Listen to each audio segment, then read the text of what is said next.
Hola, buenos días. El día de hoy vamos a hablar del análisis de frecuencias y porcentajes. Este análisis de frecuencias y porcentajes es un procedimiento que resulta apropiado cuando nuestras variables se encuentran en escala nominal u ordinal. ¿Sí? ¿En qué consiste? Consiste en la construcción de una tabla que tendrá una columna más que el número de opciones de respuesta de la escala Likert utilizada en el instrumento y una fila más del número de reactivos que pertenezcan a la dimensión que se está analizando. Normalmente, este análisis de frecuencias y porcentajes es un análisis que se realiza para cada una de las dimensiones o apartados en los que se organiza el instrumento. Para su realización es necesario establecer un criterio, el cual se determina de manera subjetiva con base en nuestros conocimientos sobre el tema, los objetivos de investigación y la delicadeza del tema estudiado. Sin embargo, aunque se determina de forma subjetiva, cobra objetividad en el momento en que lo declaramos con antelación en el capítulo 3 en la parte de análisis de datos, ¿correcto? ¿Sí? Bueno, muy bien, ya teniendo estos antecedentes, ¿sí?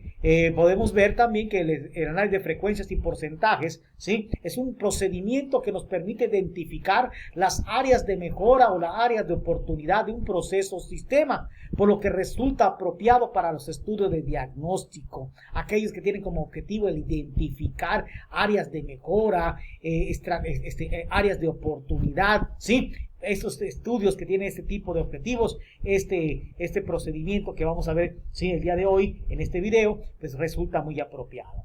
El análisis de frecuencias y porcentajes es un procedimiento, como ya se había mencionado, que se hace para las diferentes secciones o dimensiones en las que se organizan los instrumentos. Muy bien, continuamos.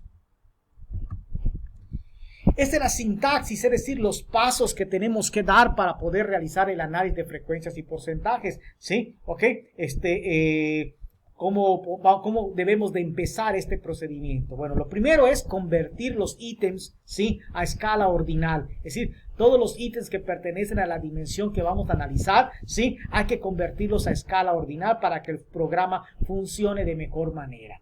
El siguiente paso, el segundo paso es analizar. El tercero es ir a la opción tablas. El cuarto es ir a la opción tablas personalizadas, ¿sí? Después es dar clic en el icono aceptar en el mensaje de advertencia. Ese mensaje de advertencia lo que nos dice es precisamente que convirtamos los ítems a escala ordinal, cosa que nosotros ya hicimos desde el principio.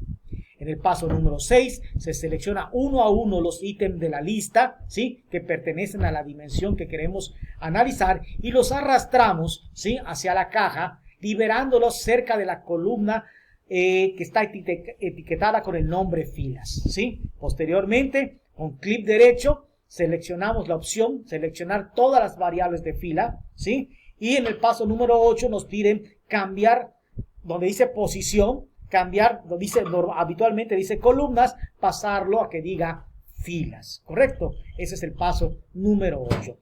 A todo esto que estoy explicando ahorita seguramente le van a encontrar más sentido cuando veamos ahorita el ejemplo, ¿correcto? ¿Sí? Entonces, continuamos. El paso número 9, ¿sí? Es dar clic en ocultar, ¿sí? El paso número 10 es en posición, colocar la opción etiquetas de filas en columna. El paso número 11 es dar clic en estadísticos de resumen, seleccionar la opción porcentaje, número de filas e introducirlo a la caja con la flecha, ¿sí? Que aparece ahí mismo en pantalla. ¿Ok? Una vez hecho esto, el paso número 12 es dar clic en el icono aplicar a la selección y el último paso es dar clic en la opción aceptar. ¿Ok? Y ya nos viene el resultado del análisis de frecuencias y porcentajes. Muy bien, pues ahora ya que estamos familiarizados con estos pasos que hay que seguir para poder realizar el análisis de frecuencias y porcentajes, vamos a ver ahorita, ¿sí? Un ejemplo de cómo llevarlo a cabo. ¿Ok? Para esto va a ser necesario que todos abran la base de datos de clima organizacional, la que hemos estado usando, ¿sí? Ya desde hace algún tiempo, es usar esta base de datos. Vamos a abrirla, yo la tengo vinculada aquí a la presentación, pero ustedes la tienen disponible, ¿sí? En el apartado de recursos, ahí la pueden bajar, ¿correcto? Muy bien, vamos a abrirla, nos va a tomar unos minutos en lo que abre, un momento. Vamos a esperar a que nos abra la base de datos para poder trabajar y mostrar el procedimiento. Es muy simple, aunque parezca que son muchos pasos, en realidad el proceso es sumamente sencillo. Muy bien, aquí tenemos, ya está abriendo el SPSS, ¿sí? ¿Ok? Aquí está, esta es la base de datos de clima organizacional que, como ya les había mencionado en anteriores videos, pues sirve para, ¿cómo se llama? Pues sirvió para un trabajo de tesis elaborado por una estudiante de la Universidad de Miami en el Centro de Estudios Superiores Justo Sierra O'Reilly, mejor conocido como CTM. ¿Correcto? ¿Sí? ¿Estamos? Muy bien. Bueno, pues vamos a empezar. El primer paso que les dije era convertir todos los ítems a escala ordinal, los ítems que pertenecen a la dimensión que vamos a analizar.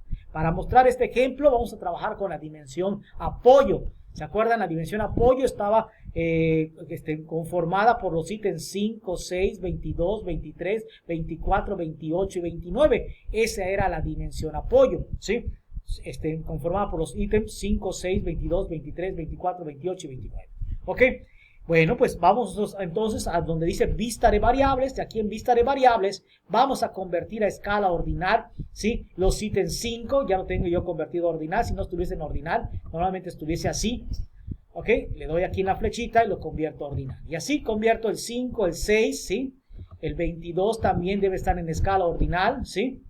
El 22, si ustedes se fijan, también está en escala ordinal. El 23, el 24, el 28, ¿sí? Y el 29. Ya los tengo convertidos a escala ordinal. Pero ya mostré cómo se hace la conversión. Voy a repetir con el número 5, nomás para que vean. Normalmente aquí va a estar, así va a estar su base de datos. Va a aparecer el término escala. Y ustedes les dan aquí en la flechita y lo convierten a ordinal, ¿correcto? Y así tendrían que hacer con todos los ítems que pertenezcan a la dimensión apoyo, que son el 5, el 6, el 22, el 23, el 24, el 28 y el 29. Bueno, una vez que ya están convertidos a escala ordinal, me regreso a vista de datos y ahora seguimos los pasos que indica la sintaxis. Ya hicimos el paso 1. El siguiente paso es el paso 2, que es irnos a la opción analizar. Luego, el tercer paso es ir a la opción tablas. El siguiente paso es ir a la opción tablas personalizadas. El siguiente paso es dar aceptar en el mensaje de advertencia que nos está pidiendo precisamente que convirtamos a escala ordinal los ítems. Y ahora vamos a seleccionar uno a uno los ítems de la lista, ¿sí? Que pertenecen a la dimensión apoyo. No se olviden que son el 5, el 6, el 22, el 23, el 24, el 28 y el 29.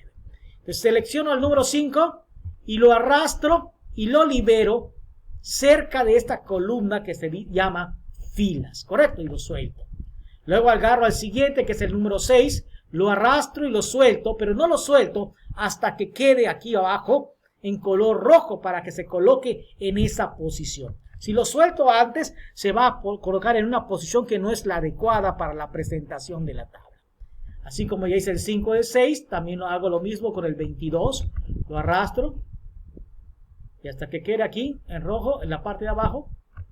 ¿Sí? Lo suelto. Lo mismo con el 23. Lo mismo con el 24.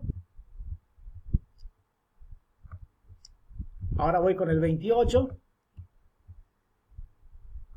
Y finalmente con el 29. Como verán, aquí son varios pasos, son pasos rapiditos, ¿sí? No tiene mayor dificultad. Una vez que ya introduje todos los ítems de esta manera en el recuadro, con clic derecho selecciono la opción seleccionar todas las variables de fila. Y vean cómo cambia de color, como que se marca la pantalla, se marca el recuadro, ¿sí? De la tabla que estoy construyendo, ¿ok? Una vez que he hecho esto, en donde dice posición, cambio de columnas, ahora hago que diga filas. Doy clic aquí en donde dice ocultar, ¿sí? En donde dice posición de categorías, cambio a que diga etiquetas de categorías en columna, ¿ok? Ahora doy clic a estadísticos de resumen. Selecciono la opción porcentaje número de fila y el porcentaje número de fila lo introduzco con la flecha. Le doy a aplicar a la selección, ¿sí? Y una vez que le doy a aplicar a la selección, ¿sí? Entonces le doy a aceptar. Y ya tengo la tabla de análisis de frecuencias y porcentajes. porcentaje. Fíjense que se cumple lo que dice la diapositiva. Las opciones de respuesta, ¿cuántas son? Nunca, rara vez, algunas veces, frecuentemente y muy frecuentemente, son 5. ¿Y cuántas columnas tiene la tabla? 6 columnas, o sea, una más que el número de opciones de respuesta. ¿Cuántos reactivos tiene la dimensión apoyo? El 5, el 6, el 7, el 22, el 23, 24, 28 y 29. Son 7 reactivos. Pues si se fijan, tiene 8 filas la tabla, tal como nos había anunciado la diapositiva. ¿Correcto?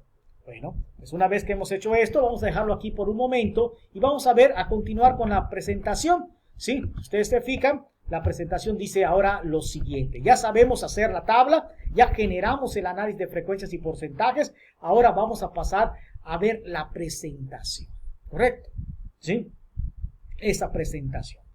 La presentación nos dice que hay que poner los enunciados de cada ítem en el lugar que correspondiente, copiándolos del instrumento. O sea, en esa tabla que ya generamos, hay que copiar los enunciados de cada ítem, tomándolos del instrumento de clima organizacional, ¿sí? Y incrustándolos en la tabla, ¿correcto? También hay que poner debajo de cada opción de respuesta, ¿sí?, una F mayúscula y un símbolo de porcentaje para indicar que el primer número de cada casilla es la frecuencia y el número que aparece abajo es el porcentaje que representa, ¿sí?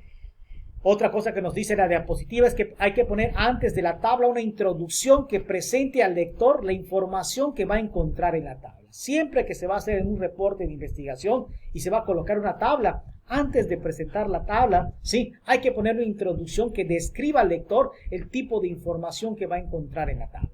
Y posterior a la tabla, establecer la conclusión debajo de esta, ¿sí? Una conclusión que no sea repetir la misma información, ¿sí?, que se muestra en la tabla, sino sacar una conclusión. Y esta conclusión se tiene que sacar con base en ese criterio que nos hablaba la diapositiva, ese criterio subjetivo que nosotros fijamos al final y que ahorita vamos a platicar un poquito más de él. ¿Hasta aquí estamos claros? Bueno, muy bien, pues ya sabemos esto. Vamos ahora, ¿sí?, a continuar, ¿sí?, con la presentación. Vamos a hacer este ejemplo, ¿correcto? Entonces le voy a dar aquí para que vean, ¿sí?, lo que tenemos que hacer para poder presentar la información del análisis de frecuencias y porcentajes es construir una tabla, ¿sí? Es poner una tabla, ¿sí?, aquí en el documento. Pero primero hay que poner la introducción, ¿sí? Le vamos a llamar palabras menos, palabras más. Tendría que ser una introducción como esta. En la tabla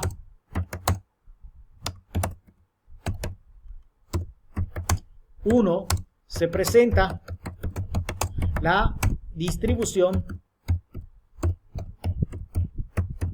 de frecuencias y porcentajes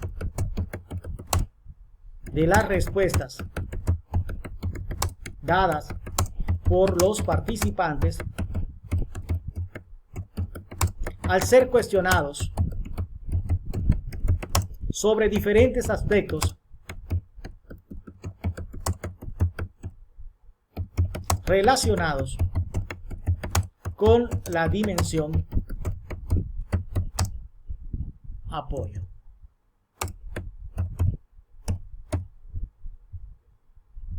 ¿Ok? Aquí tenemos, esta sería la introducción, ¿sí? Palabras menos, palabras más. Esto sería lo que tendríamos que poner, ¿sí? ¿Ok? Bueno, pues una vez que hemos hecho esto, vamos a colocar la tabla. ¿De dónde voy a tomar la tabla? Pues la voy a tomar del SPSS, ¿sí? Esta tabla la selecciono, con clic derecho le doy copiar y me voy ahora al Word y la coloco y con clic derecho le doy pegar, ¿correcto? ¿Sí? Y ahí tengo la tabla. Lo primero que voy a hacer entonces, ¿sí?, es ajustar a la ventana, es decir, que ocupe todo el ancho de la página disponible, ¿correcto? Entonces me voy aquí a disposición, ¿sí?, y le doy autoajustar a la ventana y ocupa todo el ancho de página. Luego, lo siguiente, para ir dando formato, voy a ir reduciendo estas columnas donde están las opciones de respuesta para hacer más grande la primera, que es donde van a ir los enunciados, ¿sí?, de los ítems, ¿sí?, que voy a copiar del instrumento. ¿sí? Voy adelgazando las primeras columnas, las palabras, las opciones de respuesta que estén en 2 palabras, las voy a ver que quieren en 2 filas para que yo tenga más espacio. ¿Ok? ¿Ok? Centramos todo esto para que se vea bonito, ¿sí? Centramos, ¿ok? Y una vez que hemos hecho eso, recuerden que había que poner una F mayúscula debajo de cada opción de respuesta y un símbolo de porcentaje para indicar que el primer valor de cada casilla representa la frecuencia y el valor de abajo representa el porcentaje. Bueno, hacemos esto como estoy mostrando, ¿sí? Como verán, no es nada del otro mundo, son cosas de Word, ¿sí? ¿Ok? Y no es mayor problema, ¿correcto? ¿Sí? Voy a seleccionar toda la tabla, le voy a quitar el relleno porque el formato APA no permite mantener rellenos, ¿sí? Voy a darle el color de fuente negrito para que se le quite el azulito que trae de origen, ¿sí? Y voy a quitar todos los bordes y a colocar los bordes que permite el formato APA, ¿correcto? Que son solamente estos de acá, ¿sí? Donde tengo que poner el borde de abajo y el borde de arriba, ¿ok? Y aquí más abajo solamente el borde final, ¿ok? Entonces ya está nuestra tabla en formato APA, ¿sí? Ahora tenemos que copiar los enunciados. Aquí en este de acá, ¿sí? Voy a poner aspecto evaluado, ¿correcto? En esta. También voy a uniformizar el tipo de letra, que todos queden Times New Romans, Times, ¿sí? Y tamaño 11, ¿correcto? El interlineado lo voy a hacer que quede interlineado sencillo, ¿sí? Para que no quede muy grotesca la tabla, ¿ok? Entonces, ¿qué es lo que me hace falta? Me hace falta, ¿sí? Bueno, aquí voy a poner los letreros en negritas, ¿sí? Para darle mejor apariencia, pero pues eso son cuestiones de forma. Y ahora tenemos que copiar los enunciados. Les decía que los enunciados tenemos que copiar del instrumento de clima organizacional. Ustedes lo tienen disponible, ¿sí? Aquí en, ¿cómo se llama? En el apartado de recursos, ¿sí? Y yo lo voy a abrir ahorita de mi carpeta del curso. Ahí está el instrumento de clima organizacional para que podamos copiar los enunciados y poderlos pegar, ¿sí? ¿Se acuerdan que este era el instrumento? Entonces copio el primer ítem, que es el número 5, ¿sí? El número 5 que dice, el director pone el ejemplo trabajando arduamente, copio nomás el enunciado y lo voy a pegar a la tabla de Word que estoy construyendo. En lugar donde dice ítem 5, pongo el enunciado. Aquí está. Lo mismo hago con el ítem número 6, ¿sí? El director reconoce el trabajo de los profesores. Copio. Y lo pegamos. Luego con el mismo con el 22. Voy al 22. Y así sucesivamente. Como verán, es un trabajo pues que lleva tiempo, pero que es muy sencillo el procedimiento. Muy fácil de realizar. Tomamos nota, lo copiamos. Pego el tercero. Ahora voy por el siguiente, que es el número 23. Vamos por el 23. Aquí está. Seleccionamos.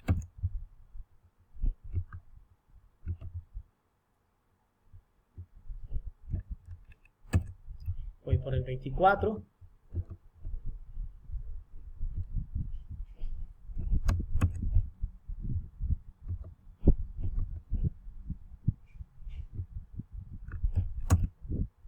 Voy por el 28.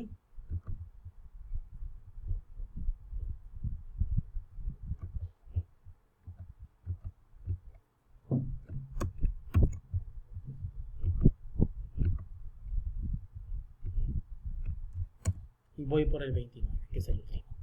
Muy bien, copiamos el 29 y ya está completa nuestra tablita. Y ahorita vamos a hacer lo que realmente es el análisis de frecuencias y porcentajes. ¿Correcto? Voy a quitar las negritas a los enunciados de los ítems, ¿sí? Y aquí tenemos nuestra tabla. ¿Ok? Ya tenemos nuestra introducción. Aquí tenemos que poner como título tabla 1 y análisis.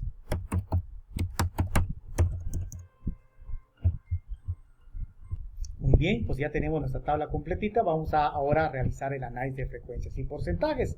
Pero ustedes recordarán que había yo comentado que para realizar el análisis de frecuencias y porcentajes era necesario establecer un criterio que se determinaba de manera subjetiva con base en los conocimientos sobre el tema, con base también en la delicadeza del tema que estábamos abordando y los objetivos de investigación.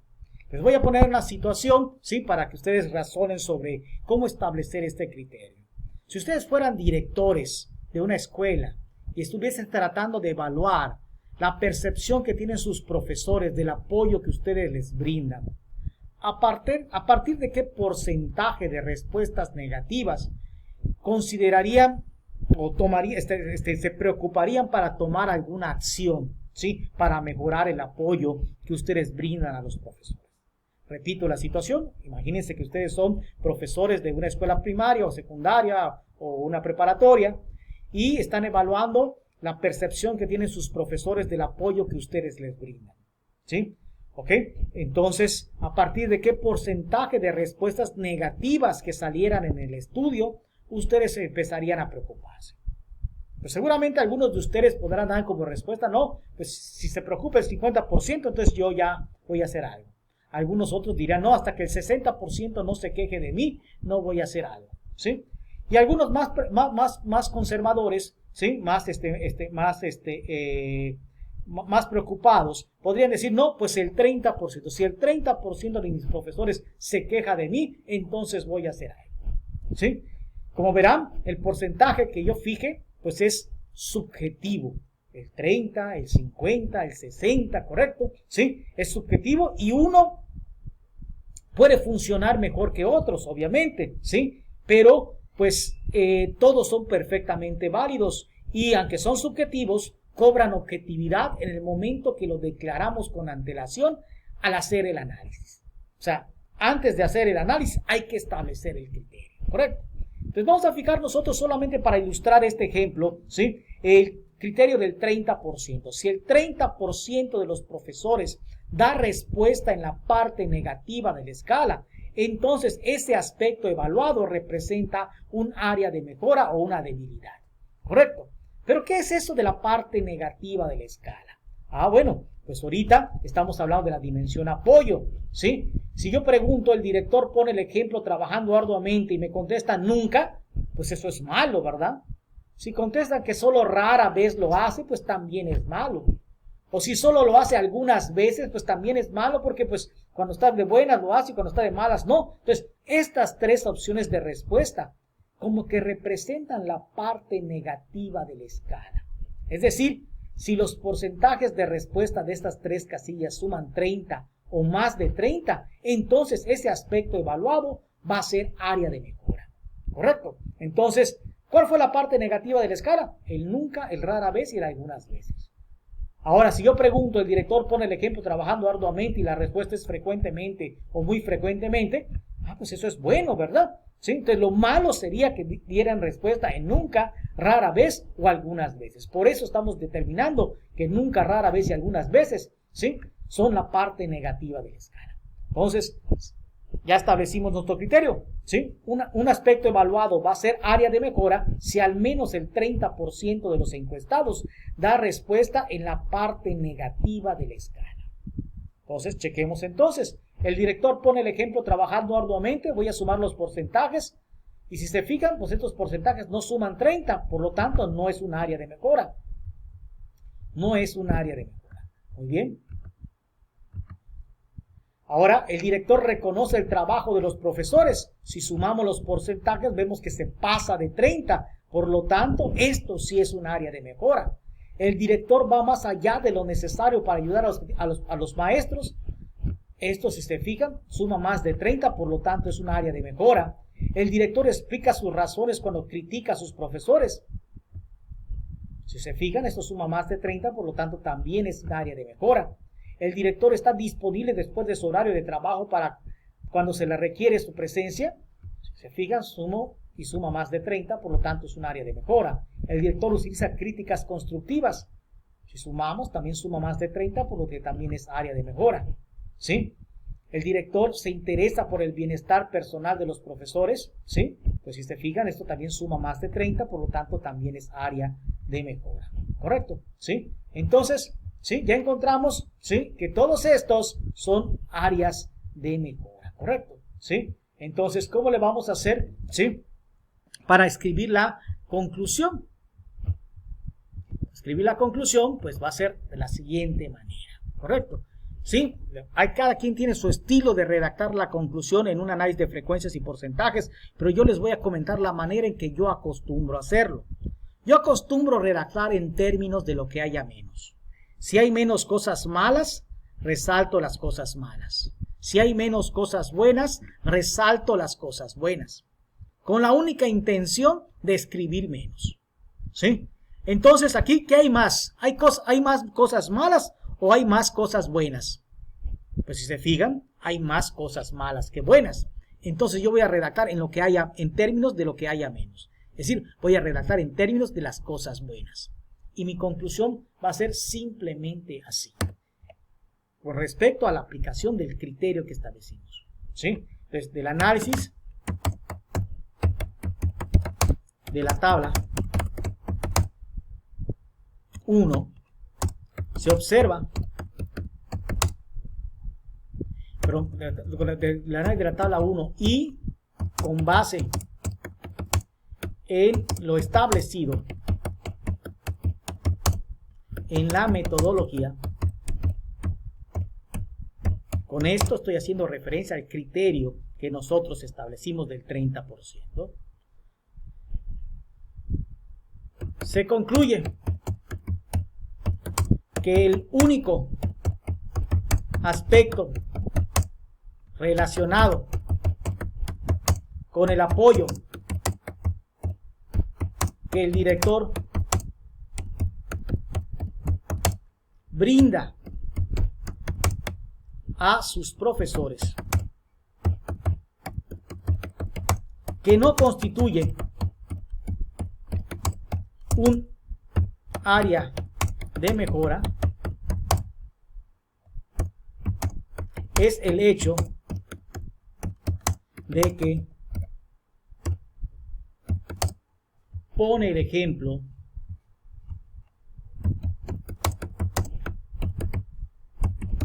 trabajando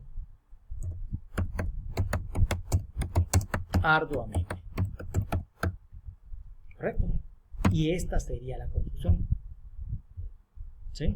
Esta sería la conclusión alcanzada. Como verán, no digo nada más. Solo digo lo que se concluye de la aplicación directa del criterio que establecimos. ¿Y cuál es el criterio? Un aspecto evaluado va a ser área de mejora si al menos el 30% de los encuestados da respuesta en la parte negativa. Aplicando ese criterio, todo lo que está en amarillo fue área de mejora. Y el único que no fue el primero. El director pone el ejemplo trabajando arduamente. ¿Estamos claros? Bueno, pues hasta aquí con este video, ¿sí? Seguimos en comunicación. Muchas gracias.